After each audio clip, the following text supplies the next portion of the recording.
साथियों फिजिकल वाला गांधी मैदान पटना। साथियों, जैसे आपको पता होगा कि बिहार होम गार्ड का फिजिकल चल रहा है और हमारे टीम के जो भी अभ्यर्थी जा रहे हैं वो फिजिकल क्वालिफाई करके आ रहे हैं और उसमें से हमारे 2 अभ्यर्थी आज फिजिकल क्वालिफाई करके आए हैं। एक का तो 3-4 दिन पहले था ना, कई तारीख को था, 13 तारीख को था और वो आज हमसे मिलने के लिए आए हैं और एक का आज ही फिजिकल था जो कि पटना के गर्दनी बाग में था। और ये दोनों अभ्यर्थी से हम जानेंगे कि हमारे कितने अभ्यर्थी कितने अंक लेकर के वहाँ ग्राउंड से यहाँ आए हैं और ग्राउंड का स्थिति क्या है।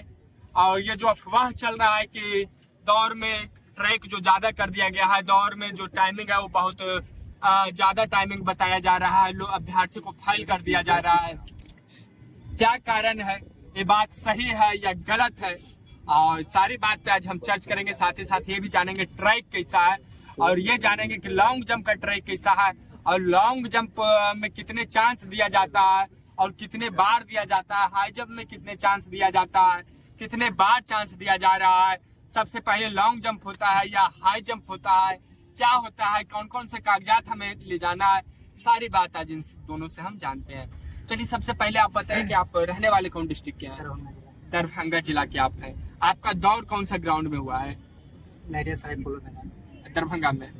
और आप ये बताइए कि सबसे पहले आप बताएं कि आपको जैसे गेट पर जैसे एडमिट कार्ड पर टाइमिंग है कितने बजे हमको रिपोर्टिंग करना है, और आप ये बताओ कि आप कितने बजे ग्राउंड पे गए थे? 6 बजे रिपोर्टिंग टाइम था। हाँ। और हम अंदर जाते जाते 7 बज गया था रिपोर्टिंग टाइम होते होते, क्योंकि बहुत ज्यादा बच्चा था। अच्छा, 7 बजे। ABCD करके बैच लगा था तो 90 ऐसे करके था, तो उसमें अंदर जाते जाते 7 बज गया। हम लोग का रनिंग 8 बजे स्टार्ट हुआ था। 8 बजे। पहले आपको कौन कौन से कागजात आपका पहले मतलब उसमें आधार कार्ड और 2 फोटो बस। आधार कार्ड और 2 फोटो फोटो, और एक एडमिट कार्ड। एक एडमिट कार्ड, बस इतना ही चीज चाहिए, इससे एक भी कागज ज्यादा नहीं।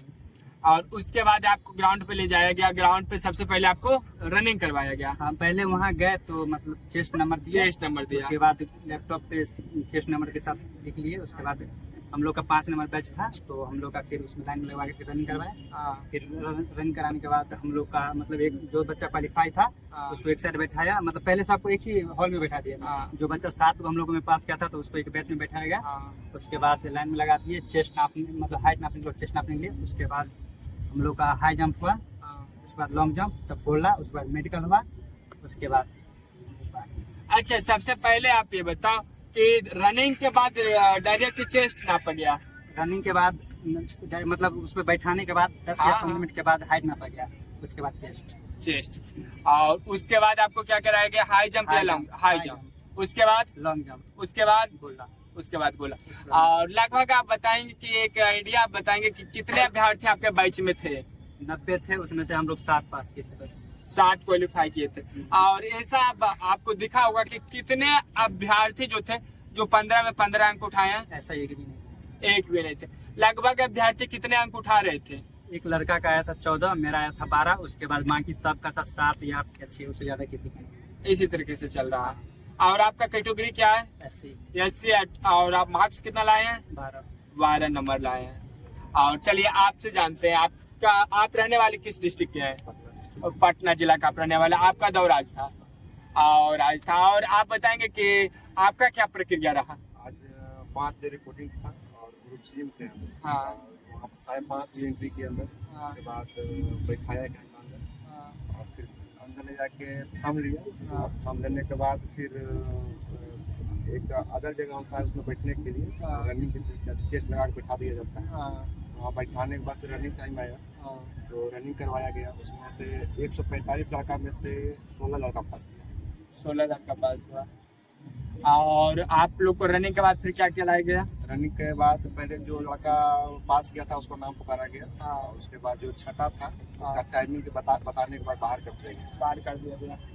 और लड़का जैसे अभ्यर्थी बता रहे हैं कि ग्राउंड पर टाइमिंग नहीं बताया जा रहा है, रिजेक्ट स्लिप नहीं दिया जा रहा है। टाइमिंग वहाँ पे दिया हुआ, रिजेक्ट स्लिप के बाद जहाँ पर साइन करवाता वहाँ पे टाइमिंग। रिजेक्ट स्लिप दे रहे हैं अभ्यर्थी को? वही नहीं, स्लिप नहीं दे रहा, मतलब एक अथी रहता है इतना सा बड़ा सा, उसी पे टाइमिंग और बगल में सिग्नेचर करवाता है, उसके बाद बाहर देता है। तो वो वाला चीज अभ्यर्थी को देते हैं, वो अपने रख लेते हैं? वो अपने रख लेते हैं। टाइमिंग वहाँ पे लिखा रहता है कितना टाइम लगा हुआ है। अच्छा।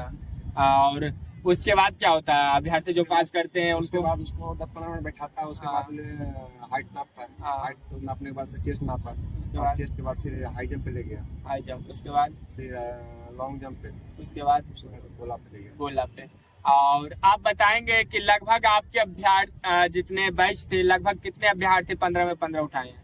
3 था सर, तीन 3 लड़का था। 3 लड़का 15 में से 15 उठाए हैं। और आप ये बताएंगे लगभग आपको क्या लग रहा है कि क्या कटअप रहेगा? जैसे तो आप एक बैच 160 अभ्यर्थी का बैच था ना आपका, जिसमें से लगभग कितना बोले हैं, कितने अभ्यर्थी आपका पास हुए? 16। और आपका कितना बैच था? 90 था। पास कितने किए हैं? 7। तो आप लगभग कुछ आप अपना अंदाजा लगा सकते हैं कि क्या कटअप रहेगा? कटअप सर 12 से ऊपर ही रहेगा, 12 से कम नीचे नहीं रहेगा, 12 से ऊपर रहेगा, 12 कम से कम 12 रह जाएगा। 12 जाएगा। और आप ये बताइए कि जो ग्राउंड है गर्दनीबाग का, तो ग्राउंड तो बढ़िया ग्राउंड है। बढ़िया है सर। क्या जो ट्रैक 1600 मीटर एक्यूरेट है, जैसे अभ्यर्थी का ये कहना है कि 1600 मीटर से ज्यादा रहता है? जो बांस गड़ा हुआ है सर वहाँ से 1600 मीटर, 1600 अंदर जो मारेगा वो 1700 जाएगा। अच्छा, जो बाहर बाहर से से जो- 1600 है। और मैं एक बात की जानकारी दे दूं, चाहे वो कहीं का ग्राउंड हो, कहीं का ग्राउंड हो, पूरे बिहार में कहीं भी ट्रैक ज्यादा नहीं रहता है भाई। और आपको जो ये बता रहा है, जो कह रहा है, वो बिल्कुल इस बात में नहीं आए। 1 इंच मैं वादा कर रहा हूँ, 1 इंच भी 1600 मीटर से ज्यादा ट्रैक नहीं रहता है। इसका मैं दावा, इसका मैं गारंटी ले रहा हूँ। और ये वीडियो के माध्यम से मैं आपको बता दूं कि जो भी जानकारी दिया जाता है हमारे टीम के माध्यम से सही और सटीक जानकारी दिया जाता है। तो साथियों, अभी आपने देखा कि हमारे दोनों अभ्यर्थी ने क्या बताया, किस तरीके से दोनों का सेम प्रोसेस है। को पूरे बिहार में किसी भी जिला में चले जाइए, कहीं भी चले जाइए, सेम प्रोसेस के द्वारा भर्ती कराई जाती है। ये नहीं कि यहाँ अलग ढंग से वहाँ अलग ढंग से, नहीं, सब जगह सेम ढंग से कराया जाएगा, सब जगह सेम समय दिया जाएगा, सब जगह सेम तरह से गाइड किया जाएगा। तो जो भी अभ्यर्थी हैं जिनसे बेहतरीन ढंग से फिजिकल नहीं हुआ, तो हमारी टीम को ज्वाइन कर सकते हैं। साथ ही साथ मैं आपको बता दूं कि हमारी टीम, हमारे संस्थान के द्वारा विशेष रूप से हाई जंप का ट्रेनिंग दिया जाता है और लॉन्ग जंप का ट्रेनिंग दिया जाता है। तो जो भी अभ्यर्थी जुड़ना चाहते हैं जुड़ सकते हैं। साथ ही साथ जो भी अभ्यर्थी का मन में जो भी क्वेश्चन होगा, बिहार होमगार्ड के कमेंट करेंगे, आपको रिप्लाई मिलेगा। जय हिंद।